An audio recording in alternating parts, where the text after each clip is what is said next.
I'm going to spend my life looking after Frazer Hines. I love the little touches there, because I'm a petrol head. And in the car park, there was a Fiat 124, there was a Volvo 164. Yes, the cars were really good. But the animators remembered what the cars looked like. And the animators were brilliant this time round. Really good. I really thought it's getting better and better and better. Yeah. Don't you think? How do you feel having seen yourself in the? I know you've seen the animated form previously with other stories, but how do you feel this time round? They're getting better than us. They're getting better. They're getting better than us, definitely. We'll have to watch it. Now, you all saw episode 1. Did anybody notice in the very beginning of episode 1 a little homage to a future Doctor Who? No, what? In the police station? The wanted poster? What? It was Roger Delgado. There was a wanted poster. As the two policemen came out on the motorbikes, in the back it said wanted, and there was a picture of, a drawing of Roger Delgado. Did you spot it? Hands up, who spotted it? Yeah. Little tinkers there, they sneaked one in. I noticed, and they noticed as well. I'm always intrigued as to how you react when you see your likeness like that, whether it be an action figure or an annual where they've kind of drawn a comic strip, or how do you feel when you It's kind of removed. That for me, it's removed. I mean, there's the voice, and then there's this drawing, but I just think the drawings are getting better and better. You know? Yeah. And then the drawings of Patrick are just so charming. You can't stand it. Well, I spoke to Anneke Wills, one of the artists, and she said it took like half an hour just to draw one eyebrow raise. Yeah. So it must have, hell, I've got to do Patrick Troughton. Half an hour for that, half an hour for that. All this facial expression. But the expressions come through, and the character for me who really came through was the Commandant. What was his name? Colin Gordon. Colin Gordon. Yeah. When I read the story of the Faceless ones, for BBC Audio, I loved the description of him. You read the story for BBC Audio. Yes. Of the novelisation, did you? Yes, I did. Right. I did. And what I loved was that he was a man who wanted to have everything in control.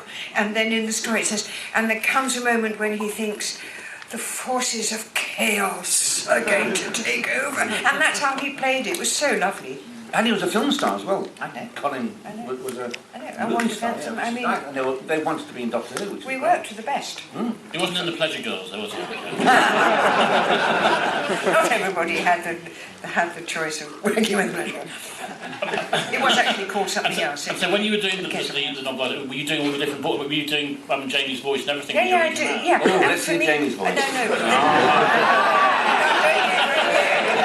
The difficulty for me was doing Samantha Briggs and my brother Brian, and then going into Jamie, which was more that I love it because it's a real challenge and a big effort. And did you find it kind of an emotional experience reading? Oh no, then when it got to the bit where I'm going to say goodbye to the Doctor, and John Ainsworth was directing me there, and I couldn't do it. I said, well, I'm sorry, I can't. He said, don't worry, darling, take a break. Okay, we're having a break. I came back, okay, I can't do it. I got to say goodbye to him. And, up it came. And I remember I did an English voice. Jamie was speaking very posh. Oh, yes. And I remembered it, but I couldn't think where it was. And then I remembered it, then we watched it. Yeah. And obviously, this is a way now that the lost stories can be brought back now, properly visualised and so forth. At the time, did you watch these when they went out? No. So do you remember them first time? I did. Yeah, you did. We didn't, because at that point we were working. Peter Purvis and I argue about this, but he was on a different level too. When we did it, we did our story, we went home, and that was the story before was going out that. So we never saw them. So there are potentially some stories you've just never seen? Never saw it. No, I remember we'd break for supper, go down, watch the episode, then have some supper, and then go back to do the studio. That was later. Do the recording, yeah. That was later. Because Peter Purvis always said, oh no, I never watched myself. I said, why? Well, you should do, because we had to.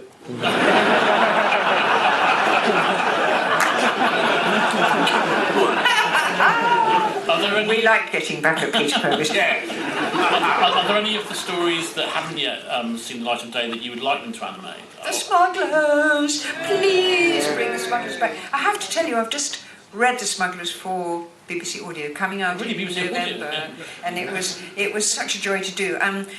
Michael Stevens asked me in October last year, and yes, now is my chance to read The Smugglers. I worked on it until I burst into the studio a few weeks ago, like, yes, fine, I was so primed to do it. But all the pirate voices, and I love doing, and speak when thee spoken to, lad. I say that. Got nostalgia then. What about you? Is there any stories that There's you... one. Is Anne-Marie here? Anne-Marie Walsh. She was in earlier. Yes. Is she? Because I want the... Oh, right, I want the Highlanders. And she said, no, those bloody kilts are so good. The plaid. And there's no way the kilt moves. No. Yeah. And I keep saying, yes, but the kilt and the Highlanders were just a wrap round. It wasn't all those pleats. So the Highlanders and the Smugglers Yes, are the the two... Highlanders. No. You know, one thing I just wanted to tell you about the Smugglers, because we look now about... I'm blown away that kids at half-term fly off to Italy and places. I'm blown away by Not that. in Italy. And I'm thinking... What was so interesting was that the reason that the Smugglers was so lovely for Mike and me was that we got to have a night in a pub in Cornwall. That was a big treat for us. As young working actors, you had no money, you never went on holiday. So our holiday was to go to Manchusel Cove and go to the pub. And then, a few years, I just do this, I'm sorry, went to this pub. I went to the pub, the very pub where we stayed. And so I went in and I said, do you remember, he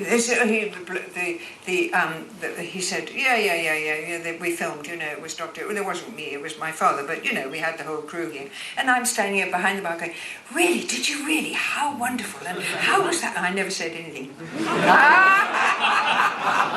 You're talking then about not having a lot of money. I mean, in terms of the salaries you earn, I know that there's a whole lot of sort of, the BBC sort of paperwork for the Faceless ones was kind of released when they were like looking for extras and things and so forth. I think they do say what you earn, don't they? I mean, I think Fraser. 68? Was it? Yeah, you're on 68. 68. Fraser was on 57. This is per episode. I'm not staying here to be insulted. I must be older than you, that's all. It's a rare thing in terms of parity. So that's a good step there. It's my parity, and I'll try. So 68, 57, and Patrick was on 262. What?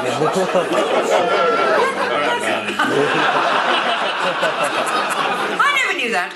But, you know, for us, 68 quid was a lot of money. It was, yeah. It was lovely. 262. Well, I remember Patrick had a speech once in, I think it was Enemy of the World, and he kept drying, and he eventually got the line he always dried on, then he dried on the next line. So Debbie and I, we burst out laughing, and he said, oh, you little shit! You know, you want to laugh at me. And I said, look, I'm paid to get the dads, the girls, you know, watching.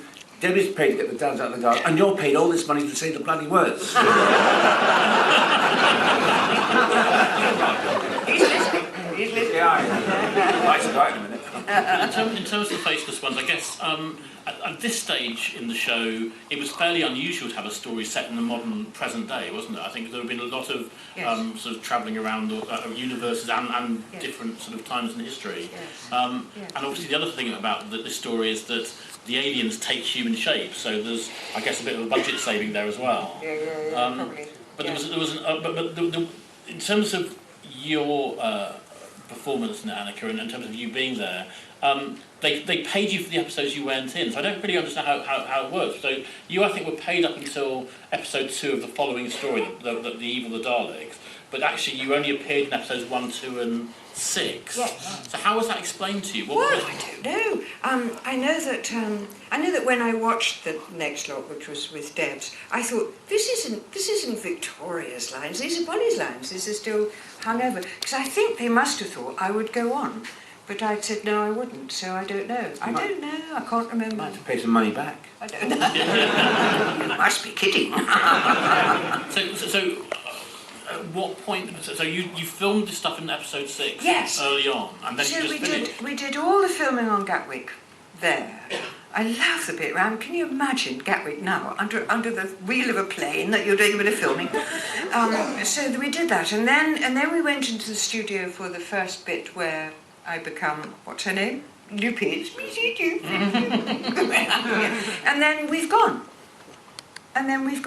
So that was the end of us. So there was no party. I think with a bit of luck we went to the pub with Pat, and that was it. So it really was, it sounds pretty brutal. You were shovelled off. I know it was cruel. They were ruthless, actually. I mean, look what they did to Dodo. I mean, just, yeah. And, I mean, that is a Dodo, yes. And bearing in mind, obviously, that you and Michael had both become the companions with William Hartnell, and you then went through into the Patrick Troughton era, and then this young upstart arrived on the scene. In the nest. How do you both feel like? I guess from Fraser's point of view, it's difficult sometimes coming into what is already an established kind of bonded kind of cast. And from your point of view, having somebody coming in and sort of, I don't mean disrupting in a negative way, but they're suddenly there and you're not used to them being around, and that sort of threes a crowd thing sometimes. I mean, how did you both feel about that? Well, I think it was harder for Mike, because obviously there was going to be some tension, because he got anxious that Fraser was so lovable and he had such lovely knees. That was the trouble. Maybe. So I know that Mike got a bit anxious. I sort of didn't mind, but when we did, was it the Moonbase, where there simply were too many companions to cope with the script, so we put Fraser on a bed for 3 episodes. The Phantom Piper! The Phantom Was it the Phantom Piper, Dr. Piper? Oh, we loved that. And you mopping my brow and fitting me in a... Oh, we loved that. Easiest money I've ever earned. How did you feel coming into this? I mean, I know that obviously you love Patrick and you continue to work with him. I'd worked with Patrick before, where 2 years previous I was the star of the show in Smuggler's Bay, and he had a tiny part, as Ratsy, the old smuggler. And then this was like 2 years later, or 18 months later, he was the star of the show, and I was just coming in literally for 4 episodes, the Highlanders. So I knew him. I knew Michael because we used to audition together for the same parts. If he was there, I'd go, oh, Michael crazy, he's going to get it. And if he said, you saw Frazer Hines, he'll get it. And then with Richard O'Sullivan came in, oh, hell, he's going to get it. So I knew Michael, and then and fancied Anneke from afar. So, we all died. He never stopped, I tell you. And would you say there was a rivalry there on the set between you? No. In a positive way, No, there wasn't a rivalry on the set. No, but I do think that Mike probably felt a bit anxious. I do think so. I would have been the same if later on, say in the invasion, suddenly a male companion was to come in. I'd think the same. I'd go, well, we don't need a male companion. We've got me and... Yeah. Why have we got another young male companion? Yeah. And if it had been a female... And also because we're sharing lines. I mean, you get like that, yeah, so... And so he was leaving...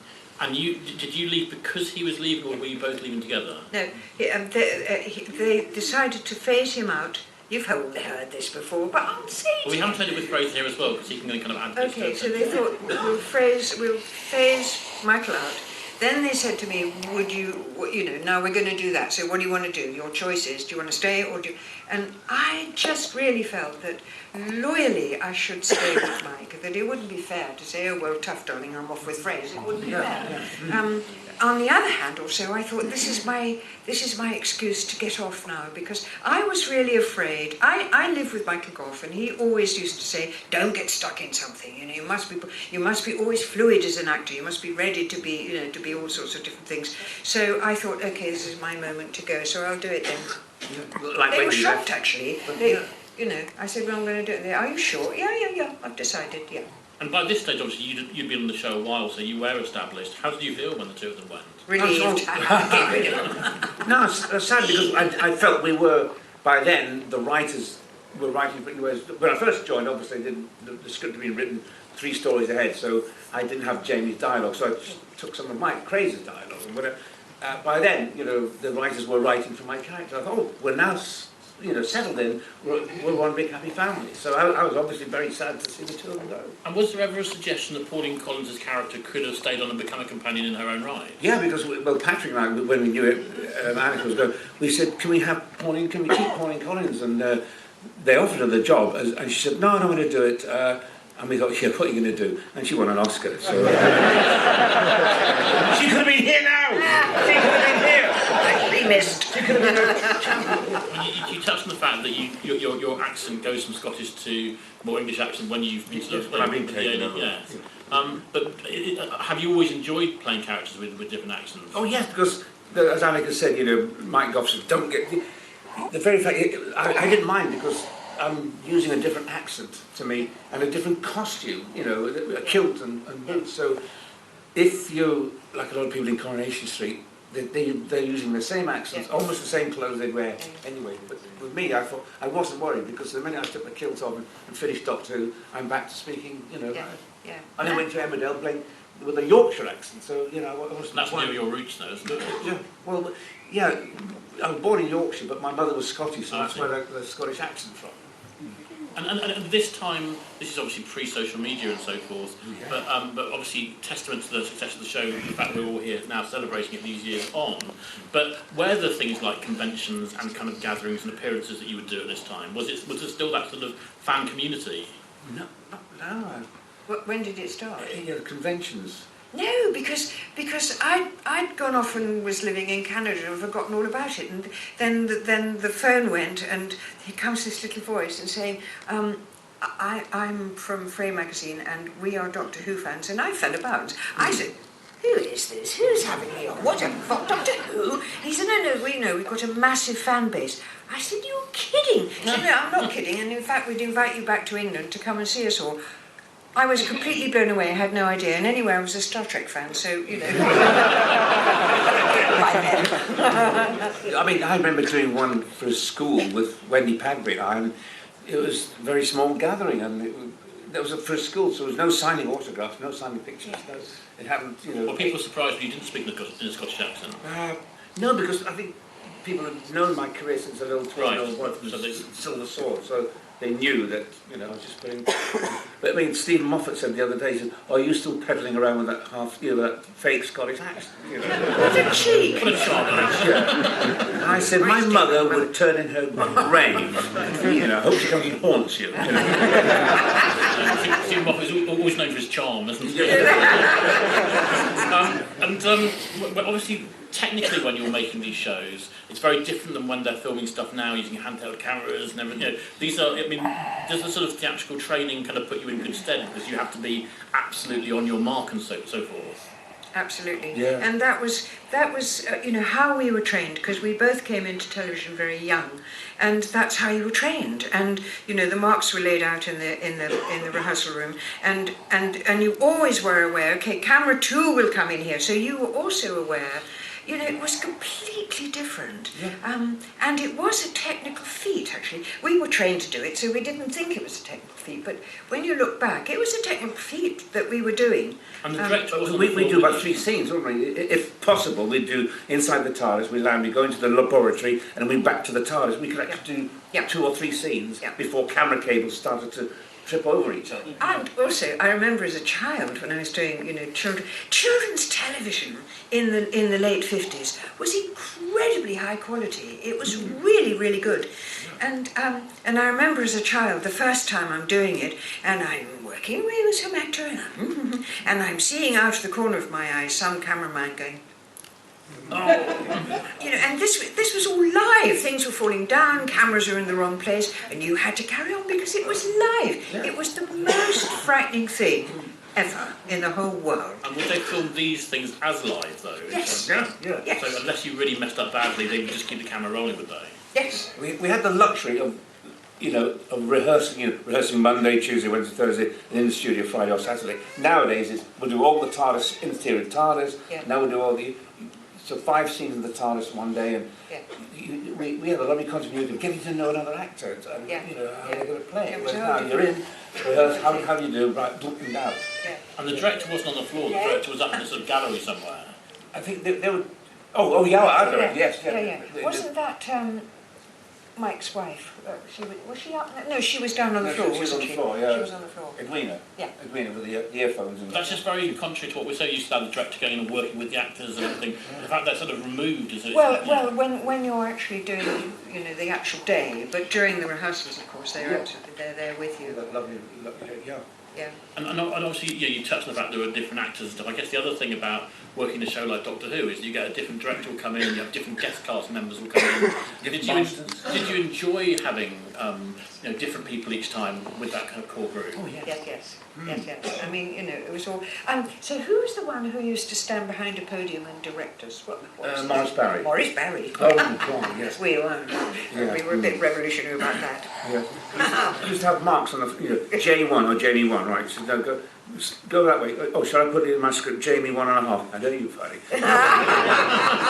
He's the one, actually, we did the Cyberman story, 2 minutes for Cyberman, and we got to the studio and he went, no, the sets are 3, 4, 5, no, about 6 feet out. So instead of changing the camera script, we all broke and they had to move the set round. That was Morris Barry. It's called a control freak. And that's why we didn't do the hand thing until the actual take, where Patrick and Jamie grab each other's hand. We think it's Victoria, so we said, come on, Victoria. In the script, we grab her hand and put her in. Yeah. But we did it on the tape because Patrick had this idea. And then Morris Barry was furious, but Peter Bryan said, no, that's just what we needed. We'd had all this tension, and that guy getting electrocuted, and Toblerone trying to open the door as well. So we kept it. And you talked about the fact that you'd worked with Patrick before, but then later on, obviously, you then had these experiences where you came back and worked with him again in the Doctor Who context. Oh yeah, that was great. Well, I mean, how was that when you kind of came back working with him? Was such a big distance between the time when you'd worked with him? Well, we played golf a lot. We've been playing golf for 16 years, and then it's a long game of golf. I was a terrible putter. Sorry. And when I was supposed to do the 5 Doctors, and then Emmerdale Farm, YTV, wouldn't release me. So John Nathan Turner said, well, I want you in there, I want you with Patrick, you're supposed to be with Patrick. I said, well, I can't do it. He said, well, come and do any tiny scenes. So he sent me a fax, this tiny scene where, the Brigadier's right, no, that was it. And I went down and did it, and then John Nathan Turner said, it was just like you and Patrick had been in a prop cupboard for 16 years. Do you want to do more? And then we went to do the 2 Doctors. So that was great. If I hadn't done those 3 lines, it was great. Yeah. And it was just like we hadn't aged at all. We just fell on the floor laughing. Me, Wendy Padbury, and Patrick were rolling on the floor in the rehearsal room, and Peter Davison and Pertwee were going, I don't know, our companions don't do that. Sarah Jane, lie on the floor, tickle. Come on, do it. What fun. What fun. I'm going to open it up and see whether we've got any questions. Yeah, because there's 2 people falling asleep now. No, come on. Mickey. Okay, there was You all right, Simon? hand up How you doing? right in the very back row up there. Anybody else on this side of the room? Just get another microphone over to you. Yeah, there's a hand over there. So yeah, let's get to the very back. Yes. Oh, hello, thank you for being here.